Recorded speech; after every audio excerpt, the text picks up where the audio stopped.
हम झुक नहीं सकते, हम शौर्य के अखंड भाग हैं।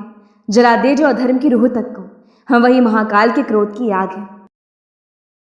महाशिवरात्रि की आप सभी को बहुत शुभकामनाएं। महादेव सिर्फ नाम नहीं है, वो जीने का एक तरीका है। उनसे सीखने को बहुत कुछ है। First, truth and justice.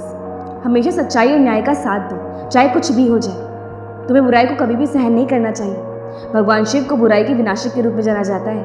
वो अन्याय को सहन नहीं कर सकते थे, जैसे कि रावण। उससे बड़ा शिव जी का कोई भक्त नहीं, फिर भी उन्होंने सच का साथ दिया। इसी तरह हमें भी अपने आसपास हो रही बुराई के प्रति जरा भी झुकना नहीं चाहिए, फिर चाहे वो अपने ही क्यों ना हो। इसीलिए हमेशा सच के साथ खड़े रहें और अन्याय के खिलाफ अपनी आवाज़ जरूर उठाएं। Second, self control. खुद पर काबू रखना ही इंसान की पहली कामयाबी है। जब तक तुम खुद पे काम नहीं करोगे तब तक तुम कभी सफल नहीं हो पाओगे, क्योंकि एक अनियंत्रित मन आपको विनाश की ओर ले जा सकता है। जब तक आपका ध्यान भटकता रहेगा, आप कभी भी कोई युद्ध या मंजिल नहीं जीत सकोगे। ऐसे में ये बहुत ज़रूरी है कि अपने दिल और दिमाग को अपने लक्ष्य की ओर ही केंद्रित रखें, इसे कभी भटकने ना दें।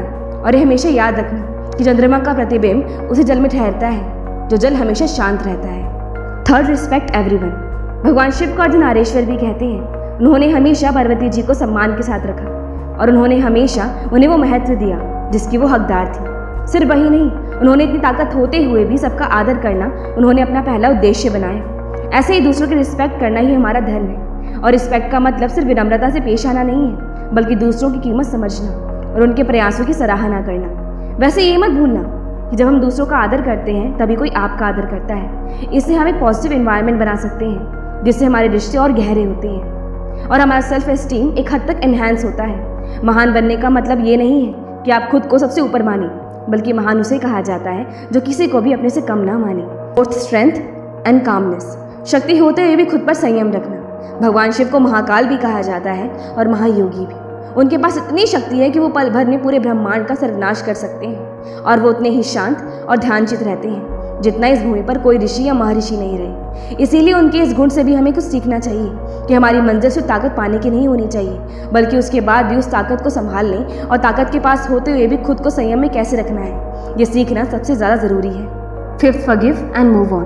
भगवान शिव को यूं ही भोलेनाथ नहीं कहते। उनको भोलेनाथ इसीलिए कहते हैं कि चाहे आपने कितनी भी चोट पहुंचाई हो उन्हें, लेकिन अगर आपके दिल में सही में पश्चाताप है तो वो आपको हमेशा माफ़ कर देते हैं। इसी तरह फॉरगिवनेस सिर्फ एक शब्द नहीं है, बल्कि खुश रहकर आगे बढ़ने का एक जरिया है। इसका मतलब है कि उन सभी के लिए हमारे उस क्रोध और आक्रोश को दूर करके आगे बढ़ना। माफ़ करना सिर्फ हमें आगे बढ़ने में मदद नहीं करता, बल्कि इससे हम दूसरे व्यक्ति के साथ रिश्ते सही कर सकते हैं और नेगेटिव इमोशंस को भी दूर कर सकते हैं जो हमें उन्हीं हालातों में रोक कर रखते हैं।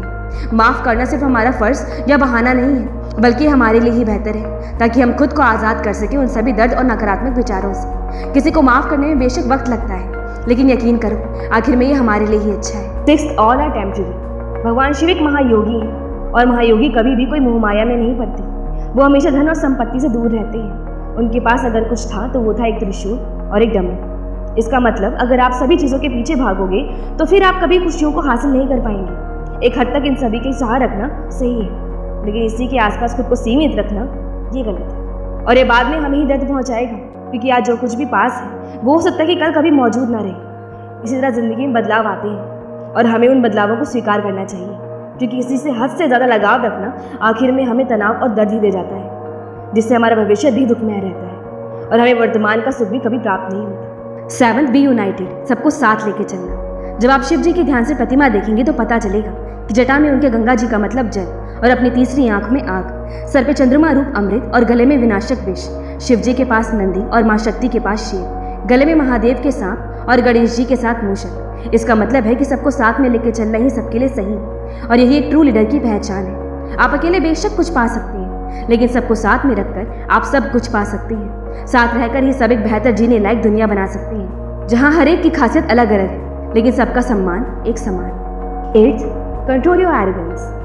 ऐसा कहा जाता है कि शिवजी ने अपने अहंकार को नियंत्रण में रखने के लिए अपना त्रिशूल धारण किया। उन्होंने कभी भी अपने अहंकार को खुद पर हावी नहीं होने दिया और ना ही उन्होंने किसी और का अहंकार बर्दाश्त किया। हद से ज़्यादा कोई भी गुण हमेशा हमें नुकसान देता है, इसीलिए आपको अपने अहंकार पर नियंत्रण रखना चाहिए और अभिमान को छोड़ देना चाहिए, क्योंकि आपका अहंकार ही एक ऐसी चीज़ है जो आपको महानता प्राप्त करने से रोकता है। यह आपका अहंकार ही है जो आपके गोल और ड्रीम्स के बीच आता है, और वही है जो आपको अपने मुकाम से वंचित रखता है और आपके भविष्य को विनाश की ओर ले जाता है। इसका सबसे बड़ा उदाहरण है रावण, जिसे महादेव का सबसे बड़ा भक्त माना जाता है, जिसके पास सब कुछ होते हुए भी बस एक अहंकार उसके विनाश का कारण बना। और इतिहास ने ये नाम सदा के लिए एक कोई सबसे बड़ा शिव भक्त नहीं बल्कि अहंकारी राजा के रूप में अमर कर दिया।